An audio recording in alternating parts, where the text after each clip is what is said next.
Question: where does Dogman hang out?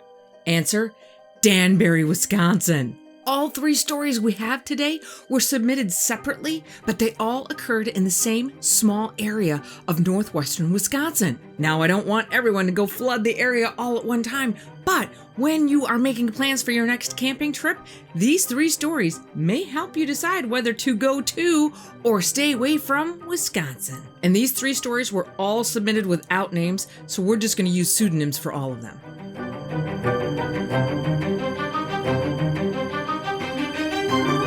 Steve lives in the Twin Cities in Minnesota. So do I. And a lot of people in the cities have cabins in either northern Minnesota or northern Wisconsin. And Steve's family cabin was in northern Wisconsin in a small town called Danbury. And the cabin is on Long Lake at the very end of Long Lake Road. And along with the cabin came almost an acre of land covered in dense forest. And over the years, Steve and his family have carved trails through those woods for ATVs and stuff. Steve has always been an outdoor enthusiast. He is 6'4" and physically fit, and he's been a hunter since he was about 12. He knows the environment, the wildlife, and the forest pretty well, and he's usually pretty comfortable there. He comes from a military family and is trained in several different forms of combat, both armed and unarmed. And he also has extensive firearms training. So he's pretty confident in his ability to defend himself. So he's really not that afraid of people. Big predators, on the other hand, like bears, wolves, man, bear, pig, whatever, he's not a big fan of. And Steve's 23 now, but at the time of this incident, he was only 16. And even at 16, he was a pretty decent hunter and had pretty good common sense. So this particular summer when he is 16, he is at the cabin with his cousin Paul and his grandparents. It's the middle of summer, probably July, hot temperatures and lots of humidity. And one afternoon, he and Paul were screwing around shooting at each other with airsoft guns. And airsoft guns are recreational guns that shoot a non-lethal either rubber or plastic pellet and are usually used for sporting, recreation, or training purposes. And they had a full-on battle going on throughout the property, including the woods, Steve's stalking ground. He was wearing head-to-toe camo with face covering and all. And the battle ended about 100 yards to the northwest of the cabin, into the woods. And the 2 boys ended the battle on the main trail and were standing on the trail, regaling the highlights. Now, Steve is still on guard, 'cause he always is. He says you could probably consider him to be a tad paranoid. So they're standing there talking when Steve sees something move in front of him about 50 yards away. And he gets quiet and he focuses dead ahead, scanning for more movement. And Paul is still talking. So Steve says, "Shh," and Paul shuts up. And after a few seconds of seeing nothing, he decides what he saw was probably like a bird or something. But as a joke and to freak out Paul, he says, "We're being watched." And that's when Steve notices that the woods are dead quiet. No birds are chirping. There is no sound. And he starts to think this only happens when there's a big predator around. So he starts looking even closer. And that's when he saw it. Straight ahead, there is this large animal. It has reddish brown fur and it almost blends in perfectly until he focuses on it. It has long front limbs that are arm-like, with what appear to be formidable claws. And it's standing slouched down against a tree, like it's trying to be stealthy. And even though it's standing like that, slouched down, it's nearly as tall as Steve is. And the only real reason that he sees it is because of its teeth. He thinks it was panting because its whitish teeth are visible, and its snout appears to be a tad bit elongated. And he can't really get a better look because his first thought is, "We have to go." So he tells Paul, "We have to go." And Paul is already freaked from Steve telling him that they were being watched. So when Steve says, "We have to go," Paul bolts down the trail towards the cabin. And you could say that Paul left Steve in the dust, because instead of leaving when Paul did, Steve stuck around for another 3 seconds, not taking his eyes off of the beast to make sure that his cousin had a good, safe start, until Steve sees it move. And it was fast. That's when Steve runs like hell. And he didn't see which way the thing ran. He could just hear it crashing through the woods. And Paul had stopped at the shed, which is still a good 50 yards from the cabin, to wait for Steve. And when Steve catches up, he shouts, "Go, go, go!" And they both bolt to the cabin. And they get inside and shut the door. And Grandma asks, "Why do you guys look like you've seen a ghost? And why are you running in here slamming doors behind you?" Now, Steve was pretty sure they were not going to believe him. So he says, "We saw a bear." And Paul just nods in agreement. And later that night, after their grandparents are asleep, the two boys talk about it. And Steve asks Paul, "Did you see it?" And Paul says that he paused for a second after he started running to look back and see if Steve was following him. And he said he could see Steve looking at it. And then he saw it move, and he saw Steve start running. And Paul says he mostly just saw a flash of fur, but he also thinks that the fur was the wrong color for a bear. And Steve agrees it was not the right color for a bear, and they only have black bears in that area, and that whatever it was wasn't built like a bear. And Steve says, "I didn't think it was a bear from the get-go." And Paul says, "Well, why did you lie to Grandma and Grandpa?" And Steve said, "'Cause they never would have believed us." And they kept that encounter just between the two of them until now. That animal did not match any known regional animal profiles for that area. And Steve is at a total loss for what it might have been. But he knows it wasn't a bear. A bear is far more heavy set than this creature was. But he does know that it was built like an athletic predator and that it was stalking them. After that incident, neither of the boys would go into the woods alone without a gun. They generally only went back into the woods on ATVs from then on out. Steve had always loved that cabin in those woods until that day. Since then, the cabin has been sold. And Steve will tell you that that makes him sad, but it really doesn't. Secretly, he's relieved he never has to go back there again.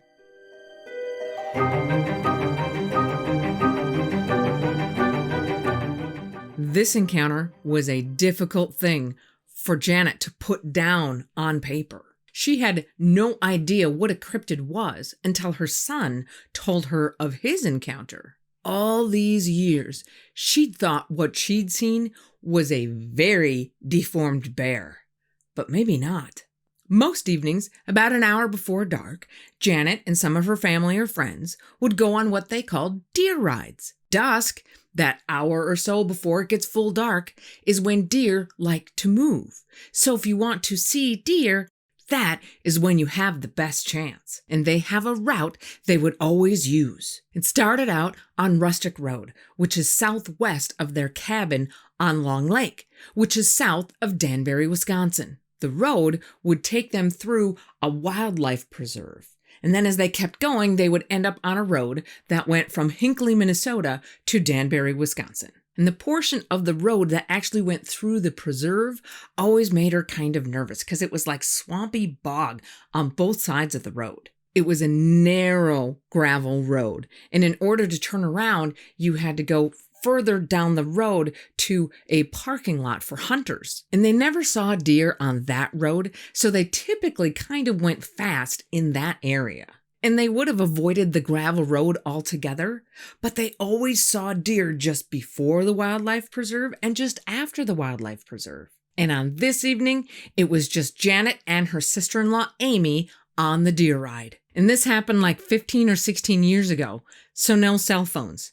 And sometimes they would carry cameras with them, but on this particular night, they didn't have a camera either. And it is a hot night. So they have the windows in the car rolled down because the air conditioner on the 1998 Cadillac that Janet is driving is not working. And they have just started down that creepy road, and they're driving pretty fast when they noticed something black on the road ahead of them about a half a mile. And as they get closer, they can see that it appears to have dark gray fur and an elongated muzzle. and whatever it is has its back to them, but it turns just enough so that the women can see that it's eating something in the road. And Janet stops the car, and they can see that this thing has very broad, muscular shoulders and hair longer than a bear's, and its ears are pointy like a German shepherd's that stand straight up on its head. This animal has hands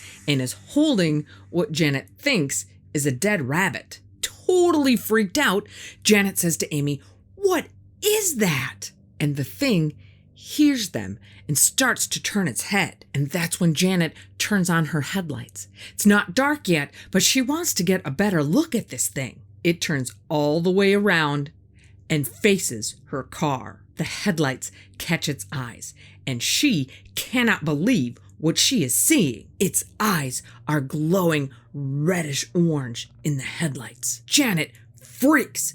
To her, this thing is nothing short of a demon. It stands up straight on its back legs, and as it moves, it's kind of jerky, like it's not comfortable in its own skin. It's not a natural movement, and the animal starts sprinting right at her car, and it takes at least 6 steps. Janet guns the car and starts driving right at it. She is in full-fledged panic mode, more than terrified. The thing loses the game of chicken and turns to the right, still upright, and then drops to all fours with back legs that have a very odd bend in them, like backwards knees. And Janet screams again, "What is that?" The thing runs into the swamp, and Janet gets the hell out of there. Janet drives until she gets to the road that leads to their cabin. By now, it's all the way dark outside. And when she stops, both she and Amy are just crying, and they just can't stop shaking. And they talk about what they saw, and they agree they're just going to tell everybody that what they saw was a bear. And to be honest, at that time, Janet actually thought that what she saw was a deformed bear. Today, she knows it was not. She is no longer in denial. What she saw, she cannot understand or explain. It was wrong in every sense of the word. It was just plain evil.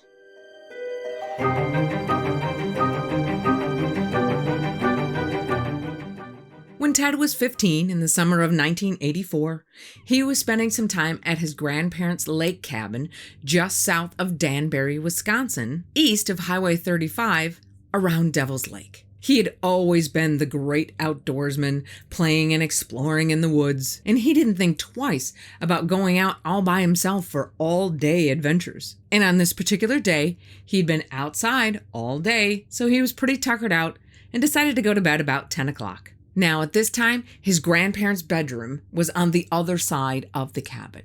And his grandparents also had a dog named Jake who would always stay in Ted's room when Ted was visiting. And it's a warm summer night, so Ted has the window cracked open so he can feel the breeze coming in, and so he can hear all of the crickets and night noises, which usually put him to sleep like a baby. And his bed is right under the window, so he can feel that cool breeze on his face, and he can hear that nocturnal concert as if he were outside sleeping under the stars. Nothing was out of the ordinary that night. The cricket lullaby works, and Ted falls asleep almost instantly. Hours later, he doesn't know what time exactly, but everyone was asleep. He suddenly wakes up, feeling like something is wrong.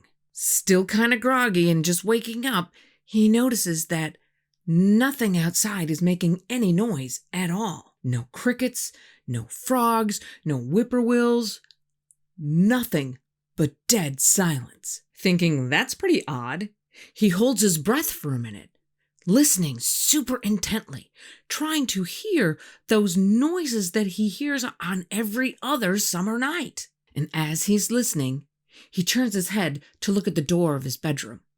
and there's a glow from a nightlight coming in from the hallway so Ted can kind of see around in the room, and he can see that Jake is not only not where he usually sleeps, but he is nowhere in Ted's room. And he guesses maybe 2 or 3 minutes pass when he hears it. A sound that to him sounded like a raccoon or something scratching on the outside of the cabin.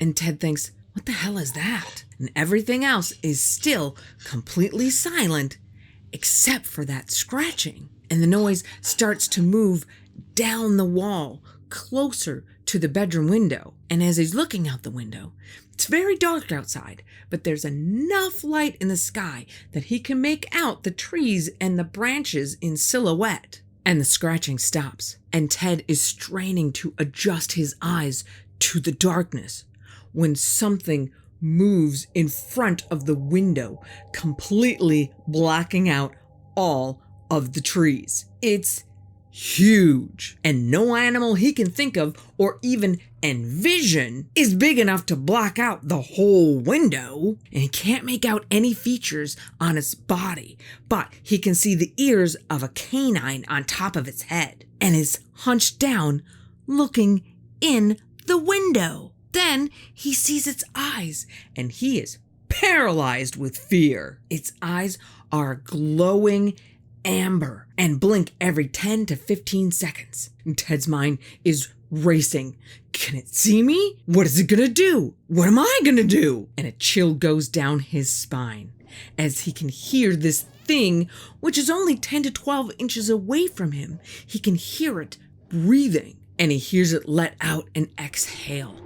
Not loud, but deep, followed by the distinctive, short, staccato puffs of an animal sniffing the air. About 30 seconds elapses, an absolute eternity to Ted. The creature then begins to show its teeth, almost like a grin of satisfaction at the smell of fear that has got to be exuding from Ted's body. And after another lengthy, or short, demonstration of the relativity of time, it stands up off its haunches, erect like a man, turns around, walks away from the window in the direction of the lake. And Ted knows this is his chance. He jumps out of bed into the hallway and starts gasping for air, both out of panic and because he thinks he was holding his breath for like the last 2 minutes. And he looks into the living room and he can see Jake sitting there,